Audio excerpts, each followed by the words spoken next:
Hi, everyone. Just a quick word before we get into the podcast. We at Storied San Francisco stand in solidarity with those demanding an end to racist murder around the country, demanding justice for those who commit those murders, and for the institutions that perpetuate that racism to be fundamentally reformed. To that end, we're asking you to donate and otherwise contribute to any cause fighting alongside those demanding reform. There are many out there. And we probably don't have to tell you this, but also, please vote this November at every level.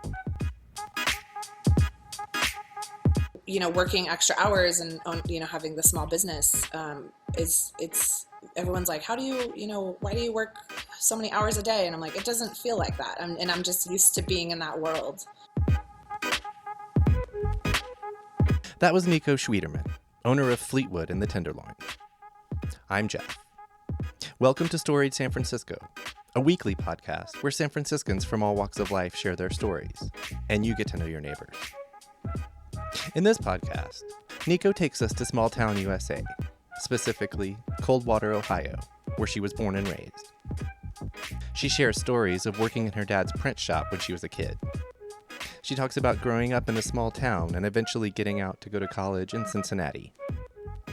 A lucky scholarship out west proved to be all that Nico needed to fall in love with San Francisco. Here's Nico. People started calling me Nico because when I taught classes at Workshop a while back, there was another Nicole. And so Kelly Malone actually was like, you're not a Nicole, you like to drink beer and curse and stay up late and go to after parties and you're sassy and you like to rant. You're a Nico. So wait, is Nicole Karen's friend? Is that what you're saying? Yeah, exactly. yeah, Karen's best friend. Yeah, exactly. So it just kind of stuck from the Workshop crew, which I'm grateful for because I feel like it fits better a little bit with my personality. It's a little more casual and not so like prim and proper. I think it's important to like know where you're from and why where you ended up. Yeah. Right. So I'm from a small town in Ohio called Coldwater, and it used to be called Buzzard's Glory, which is kind of crazy. I like that. I mean, they're both good, but I prefer Buzzard's Glory for sure. There's a tiny little creek that runs through that I believe eventually runs into the Mississippi, I'm assuming. Okay. So it's town's called Coldwater. There's 5,000 people. It's very maybe they changed the name because they wanted people to come there. Right. Buzzard's Glory is like, nah, we're good. Next time. Right. Yeah.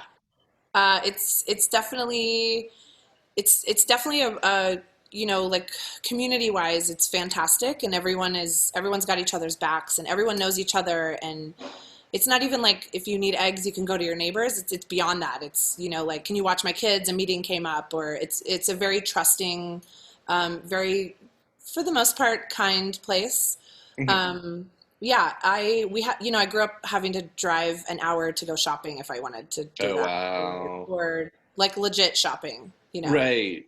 Besides groceries. So was there like a Five and Dime at least nearby? we had a Ben Franklin, which, that's where we got all, we'd get a quarter and go get like some Swedish fish or something. Okay. Or there was a roller rink in the town next door, or the town next to ours. Okay. So we could go roller skating 10 minutes away, but it's not a lot of activity back home. So this would be probably the 80s. 90s. Yeah. I was born in 82. So like, 90s before, like early 90s before my friends had cars before me. Right. Yeah. So awesome. Get all the Tenderloin noises. Fuck yeah. We missed the Tenderloin. Yeah, it'll be just like we're all at Fleetwood because it's super noisy here right now. Do you have siblings? I have a younger brother, Craig, who is 2 years younger than me. So we got along.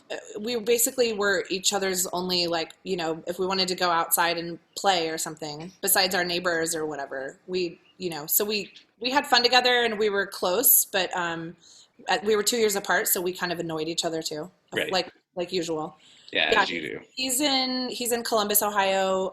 We talk a lot, and it's easier to fly into Columbus now than fly in and then drive a couple of hours. So it's right.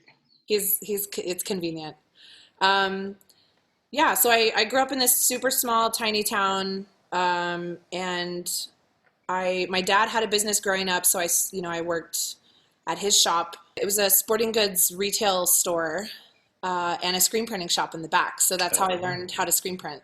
And Okay. so I spent all my time there because it was really cool, and it's this really cool analog process of mixing ink and burning screens, and there's all these steps involved, but each one is really kind of immersive and tactile, and just there's all these cool supplies and interesting techniques for printing and using different textures and things like that. So that was kind of that was kind of my excitement back home when there wasn't anything else to do. I would just go hang out at my dad's shop and bug the people in the art department.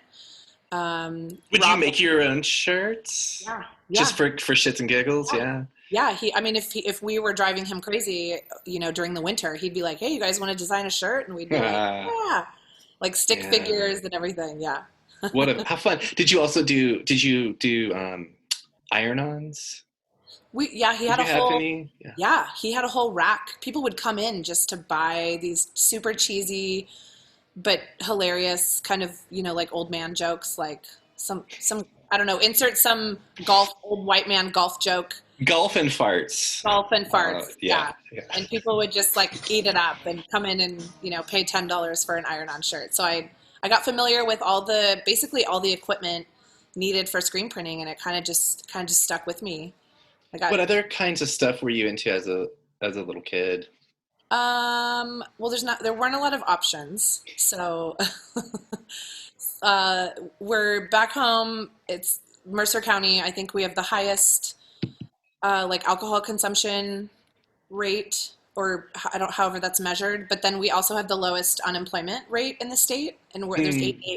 88 counties in Ohio. So we're number one in both of those, or number two or three.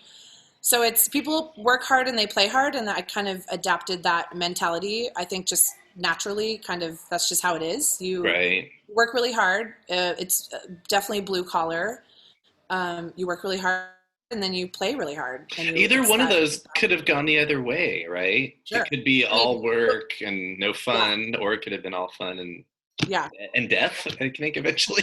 exactly. Yeah, yeah. So I kind of, and everyone's really casual and personable and talkative, and yeah. So I learned, like, I kind of honed all my like personal skills and talking to customers just by being around my dad and his business all the time. And eventually he, when he was too busy, I was old enough to be like, he would just put me to work. And I think it was, probably technically child labor situation, but but I was enjoying it, so it It didn't matter. wasn't it wasn't called that maybe back Okay. then, and it was Yeah, no. everyone did it. Exactly. Totally.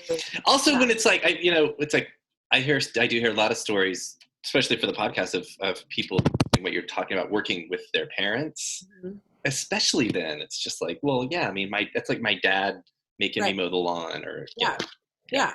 Totally. And then eventually, he taught me, without him, whether he was intentionally doing this or not, but he basically taught me everything I know about business and screen printing, and right. that it's laborious, but it's at the end, you get this, it's kind of instant gratification, which is really cool. Yeah, that's lucky. Would you now, especially looking back, would you consider the stuff you were doing, especially maybe later as a teenager in your dad's shop, would you consider it creative? Oh, for sure. Yeah. Yeah, for sure. Did, And that was the part that I always loved. Like, I would always hang out in the art department in the screen printing shop, because it was just, it was like new and colorful and something different every day. And that's what I wasn't getting from my community, from the small town. It was kind of just this Pleasantville, like, same thing every day. And like I said, I'm sure people from back home are gonna be listening to this at some point. So the people are 100% amazing, but I knew that there was more out there. I knew that I've always wanted to explore and see what else is out there. I knew there was more. did you go visit either with your family or maybe on your own later? Did you go visit bigger cities? Oh I know yeah, there are a lot. yeah. Yeah. Yeah, Ohio's landlocked, but Ohio has big cities in it too. So we went, we'd go to, my dad's a huge baseball guy. So we had season tickets, even though we lived 2 hours from Cincinnati, we had season tickets every year. Yeah. So I grew up going to baseball games. I loved Cincinnati. That kind of sparked my whole, oh, there is more outside of Coldwater, Ohio. And, people who don't necessarily look like me or act like me, or which I found truly relieving and exciting. Right, and there's all sorts of aspects. I feel like I don't know what Coldwater is like, but you said Northwest, and I know that Cincinnati is almost like Kentucky. It Right. just looks and feels Right. different. Oh yeah, totally. Yeah. Yeah. But So and all of our family vacations, my parents are awesome. They've always been awesome about getting us out there. I think because the tradition back home is that everyone just stays there because that's just how it's always been. right, Which I totally understand and I love it. And I think it's, there's something very respectable about tradition. I'm not super traditional. I don't know where I don't know where it comes from, within our family, like lineage. I have no idea who was the explorer, but do you want to talk about how either or both of your parents ended up there? Um, a- Again, tradition. Their parents were there. Their parents before that were there. Everyone just kind of, and I don't want to say that it's like you're getting stuck, but it's, everyone kind of, it's just one of those, there's no real great explanation for it. I think it's one of those, like, it's just how it is, or because I said so. I guess my grandparents would be second generation outside of Germany and Prussia. My great grandparents came here Okay. um, early, I guess, early 1900s or pre 19, like very late 1800s, Okay. and moved to this tiny little town called Philothea, which is maybe, I don't even know the population, like a couple hundred maybe. And it sounds like someone with a lisp Right, is trying to right, say something else. right, exactly. Yeah, yeah, exactly. So, and my family, both sides of my family were farmers when they came over. I think a few of my mom's side of the family is Prussian. They came over around the same time as my dad's side of the family, and everyone probably on the same, I'm assuming on the same ship, settled. East Coast, Far East Coast was probably maybe a little too populated versus where they had come from. So they Was just the kept moving frontier. west. They Yeah. moved to the front. Totally. Until they found some open land and they settled. My mom's side of the family, Wellman is like a well, like water people. Even though we're landlocked in Ohio, they found a place that had water supply Hmm. and settled there and farmed, and that's kind of what we've been doing. I grew up in town, but my dad's side of the family also, I think they were kind of looking for some space and kept going until they settled with the same people they probably met on the ship. Same One more. ship. One more question about Coldwater. Does it, or sorry, when you grew up, did it have a stoplight, or was it one of those towns? Oh yeah, we have more bars than stoplights, but Yes. yeah, again, the work hard, play hard thing. But yeah, Totally. I think we're up to 7 stoplights now, Now in 2020. 6 or 7. Yeah, Wow. yeah. It was definitely an exciting time when we had never had fast food places, which I don't eat fast food now, but growing up it was like you're teenagers, you're like, I was playing volleyball and I was very active and probably 20 pounds lighter than I am now. I'm being generous. And yeah, it was like an exciting time when we got our first McDonald's or Subway or whatever, because we were like, whoa, we're kind of like everyone else, even though we're totally not. Yeah, it was the bigger outside world, Right. a version of it coming Yeah, there. exactly. Wait, so you said now let's fast forward. So you said you played volleyball. What else? What other kinds of things were you doing? Like maybe your teenage high school years? Watching Empire Records on repeat. What's one of my hidden talents? I know every single line in that movie. Okay. So My, you with my best friend Christina and making friendship bracelets and prank calling the boys that we thought were cute and piercing our belly buttons in my bedroom and recording like radio shows and making mixtapes, all the usual all the usual stuff that you do as teenagers in the 80s and 90s, or 90s, I guess. Did you have a Blockbuster, or where were you getting movies from? No, that's too mainstream. I was going to say. We had, I think it was called Starstruck Video. Oh, that's a cool name. Yeah, it is a cool name. And I think they were around for a while. Like every time I would go home, I would kind of gauge like how advanced Coldwater, Ohio was getting based on if Starstruck Video was still there or not. There for a while. I feel like it only disappeared, a few years ago. Yeah, I miss video stores in general. Yeah, me too. Okay, so anything else about growing up, at least in Coldwater, that you want to talk about before you left? As far as like it influencing me for what I'm doing now, both of my grandfathers, my mom and my dad's side, had businesses also. So I was definitely, that was just part of our world.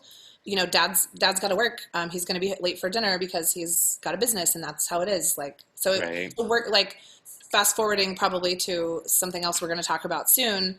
Working extra hours and having the small business it's everyone's like, how do you why do you work so many hours a day? And I'm like, it doesn't feel like that. And I'm just used to being in that world. So my grandpa worked really hard and self-taught engineer, and just, taught me a lot about business and was just always kind of tinkering and working with his hands and making tools if it didn't exist already and kind of inventing new ways to do things. So he had a very creative brain as well and always detail oriented. And so I think all of that kind of just being around all of that growing up kind of helped segue, merge me into the creative life that I didn't know I was going to have. Totally. It laid a foundation, because I feel like, as kids, we either absorb and sort of become versions of our generations before us, or we rebel. And it sounds, everything in between. Sure. It sounds, you can pick and take the parts. Oh yeah. That work for you. And then again, work hard, play hard. Like, we also, when our friends got cars, we would drive, 90 miles an hour down back roads between cornfields and, didn't think anything of it. Like you're invincible at that age. Totally. Now I would be like, what is happening? Let me out of the car. Take us through leaving. Did you leave out of high school, or? I went to school at Cincinnati. There's a really great design program through University of Cincinnati is a public college, and they have a private design program. It's like design. It's called DAP, Design, Architecture, Art, and Planning. And I had kind of thought about where I wanted to go, but my dad and both my parents were really kind of forward thinking to like, okay, you want an art degree. We don't know about that, but let's at least get you versed at a school where they're working on job placement. Okay. So the DAP program at the University of Cincinnati, if I say UC, everyone thinks I'm talking about California. So I have to say the whole, again, more long words. That's right. So they had a really great co-op program, like an apprenticeship program. Nice. And you had to do, it was the design, architecture, art, and planning. Any one of those majors was a 5 to 6 year program, and no breaks, no summer breaks or anything. And we were on quarters, so you alternated quarters of study with quarters of job placement, so internships. So by the time you graduate, you have a resume with actual work experience. You have a portfolio ready to go. That is like, if you're technically competing with other entry level, applicants. But I had this. My classmates and I had 20 pages of work experience and totally meeting with clients and all that. We had all that kind of ready to go for us, which was really cool. You weren't fresh out of the water. Right. Yeah. Okay. So it was like a lot of hard work and, tons of studio hours and crazy projects and all-nighters. And that's kind of where my love for coffee falls into place, which is one of my number one things that I can't live without. And one of my internships, fourth year, I believe, was I had the option to. There was a place in Buffalo. It was a winter. I think it was winter '04. Buffalo, New York, offered Okay. offered an internship in the middle of winter, Oh, or San Francisco. And I had okay. never been to San Francisco, and I had a previous internship in Buffalo for an architectural company, which I learned I did not want to do that. It's just you're just following a bunch of rules from engineers, so I didn't like that. And so I didn't want to be in Buffalo in the winter, so I chose San Francisco. It sounded fun. Had you been to California? No, no. I'd been to like Colorado. I'd been to Texas. I'd been to like probably the majority of our vacations were always kind of the eastern half of the United States. Right. But yeah, I had never been to California, and I was kind of ready. It was like just ready to go get the hell out of there and go somewhere else. It's really far away, and just kind of like, I kind of had this like F it mentality. Like, let's just see what happens. It's only 3 months. I've always been kind of a like, live in the present. It's nothing, everything is temporary. Nothing is permanent. You can always come back if you hate it or whatever. And to my mother's dismay, I loved it within the first, 3 hours of being here, not even 5 minutes. And that was 16 years ago, 15, 16 years ago? God, you're aging me. Yeah, it was winter of '04. So yeah, it was a 3-month internship to start, and then if they liked you, they would ask you back. So you'd go back and do another quarter of school, and then you could come back. They recommended 2 3-month quarters of internships so that you could get kind of a feel and kind of get involved. And it's also easier for them, so they're not training a new intern every 3 months. Right. So my friend in my class, her name's Callie. Coincidentally, Mm-hmm. spelled with a K. Mm-hmm. She got a job in LA and needed a car in LA. And I got my job in SF and I don't need a car. So she asked me if I wanted to do a cross country trip, and why not? Because I'm on this, I was on this kick of like, okay, I'm getting the hell out of here. I need to be on my own. So I would have been 20. We were able to get into the bars. So I would have been 21, 22 maybe. I remember going to a really horrible margarita slushy bar in San Antonio or Amarillo. Oh, well, I don't know Amarillo. why you would have gone as south as I'm from Texas. I think Probably Amarillo. I think it was Amarillo on the 40. I think. Oh yeah, that's Yeah. Amarillo. Mm-hmm. And outside of Amarillo, there's like a Cadillac ranch or something where all the cars are sticking straight up out of or Cadillac cemetery or something. Called Cadillac Ranch. Yeah. Yeah. Yeah. So I just remember certain kind of bits and pieces. Yeah, we tried to visit, the Grand. I'd never seen the Grand Canyon, so we stopped there, and it was super snowy and foggy, and we couldn't see anything. We couldn't tell that there was a canyon there. Oh wow. And I tried to get our money back, and they were like, "No, you can't." I was like, "This is crap. We can't see it." Yeah, so we stayed. I went to Vegas for the first time. We we had we drove through the desert. I don't know. It was crazy. We had a lot of fun. We ended up in LA, so it was my first time in LA. We hung out there for a week, and then took our time driving out. It was super fun. And then I took a Greyhound bus because I didn't know about Southwest at the time. Mm. I mean, this was like, yes, how many years ago? Or Megabus. You didn't know about Megabus. 16 years ago, yeah. So I just took Greyhound was cheap, and she lived kind of close to the station downtown. So I was like, sure, I'll just hop on a bus. And so I took the Greyhound. I love it. Literally, that's how you got to San Francisco. Yeah. It was Okay. it was pretty perfect in hindsight. It was the perfect way to arrive here. I know. I'm hearing like the song or the soundtrack song from Midnight Cowboy when he's on the bus. I'm hearing that. Wah, wah. Yeah. Yeah. And that was 2004. 2004. What time of year? It was the winter because it was like snowing and yeah, it was like snowing at the Grand Canyon. So it Okay. would have been early January. I think we left like right after Christmas. And you came here sight unseen, huh? This was Came your here, literally your first time yeah. coming And here. we had cell phones, but they were like Nokias or something. So we didn't have maps. We didn't have maps on our phone. We had we like Callie and I went to AAA and got physical maps and the books for each state that we were passing Mhm. through. So, which is actually perfect because then we got to Totally. learn about all these. We're like, oh, we're gonna go right past Area 51. That's weird. Heck yeah. Yeah, we had some crazy stories. Yeah, For what it's worth, I feel like Interstate 40 in the West is the closest we have to like old American highways, just right. because of like the attractions. Oh, for sure. There's like the Painted Desert, and Oh, then yeah. the meteor Oh, yeah. thing, the crater. We got to see the world's largest thermometer, Yeah, you did.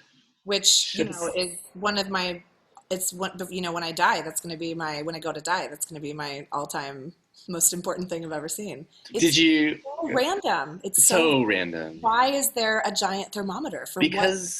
Because America, Because America. Roadside obviously. attraction. So to winter 2004, you arrived on. Did you already have a place lined up to live, or? Yeah, somehow because that was one of the other cool things about the program, the internship program at Cincinnati, was that they had kind of this large spread out database of design firms from all over the country most of whom were owned or at least managed by ex, graduates, Yeah, like alumni from the yeah. University of Cincinnati. So they were like, we went through this program and it was super beneficial to us. We want to bring in, now they're at these firms and higher up and one in of Cincinnati, design interns at their places. So we had there are probably 6 or 7 different places in San Francisco who were hiring Cincinnati interns. And so there were these houses of recycled every quarter they were just kind of passed down. And there was a place in North Beach right next to Washington Square Park. I'm so grateful, lucky, insane. I don't even know how to explain it, but yeah, it was kind of the perfect scenario. And that's, I am I so was jealous. but my first day, I arrived downtown San Francisco on a Greyhound from LA at midnight, and some I'm assuming like some panhandler was like, "Hey, can I help you with your bags?" And I'm a small town girl, but like had been out and around about, but not super versed, and I was like, "Sure." And luckily, he didn't take my stuff, and I gave him $5, and he was really excited, and he helped me. I got into a cab, and I told the guy, 65 Maddow Place, and he turned around and he was like, "Where the hell is that?" And I was like, "I don't know. I just got here. Like you're a taxi driver, you know." And Lyft and Uber didn't exist, and maps Right. on our phones didn't exist. So he had to call his taxi buddy and be like, "Where the hell is 65 Maddow?" So it's like this little tiny alley between, I think it's between like, it's kind of right at like Stockton and Union where it's like behind the park, behind that Focaccia place. Oh, Liguria. Yeah. Yeah, yeah, yeah. Like Oh behind my there. God. And so I like go to walk in. So he drops me off and he's like, "I can't get back there. Like cars can barely drive back there." So Mhm. he helped me. I had like 2 or 3 bags and he helped me with my stuff. He got it to my apartment and he's like, "Look at that." Cause I had told him my story, of course, cause I'm from Ohio and we talk a lot. And he's like pointed up and it was Coit Tower, like right behind my apartment on this hill all lit up. And I just kind of teared up and I was like, I felt like I was at home. I felt, I had this kind of moment of being like, I'm home, which is really weird because I had never been here before. And I mean, your literal, like what you just described, the story you just told, is magical. It's usually people, it's like, yeah, my first month here, I did this and I did that Right. and I did this. This is literally your first like 20 Yeah. minutes. Yeah. It was crazy. And I didn't even think about, I had these kind of like pivotal emotions of like, wow, but I didn't recognize it until maybe months later after I had Right. talked to people who had been living here forever. Right. And them being like, them recognizing how special it was and me recognizing once I started living here for longer, in hindsight, it's like that could not have gone more perfectly. And how lucky, I mean, do you think this now? I know you don't live in North Beach anymore, but how lucky were you to have landed in Oh North yeah, Beach? So rad. exactly. Yeah. So when people are like, "What's your favorite neighborhood?" and I'm in the Inner Richmond currently. I've been in that neighborhood for 15 years, 14 years. I love that neighborhood so much. I love Golden Gate Park. It's my front yard, so Right. I'm very biased. But North Beach will always be my first love in San Francisco. That was Nico Schwieterman. Join us Thursday for part 2, when Nico will talk about moving here, opening her own business, and what life is like for her during quarantine. Music for Storied San Francisco is by Otis McDonald. Photography is by Michelle Kilfeather. The show is hosted and produced by me, Jeff Hunt. Our website is storiedsf.com, where you can browse more than 100 episodes and help support us by buying merch from our store. And now, for a limited time, 50% of our proceeds will go to the Give to SF Fund, which helps San Franciscans in need during the coronavirus shelter-in-place. Please follow us on Twitter and Instagram, and subscribe to the show wherever you listen to podcasts. If you see an option to rate and review what we do, we'd sure appreciate it. And if you have any feedback or people you think should be on the podcast, our email is storiedsf@gmail.com. Thanks for listening. Stay healthy and stay safe.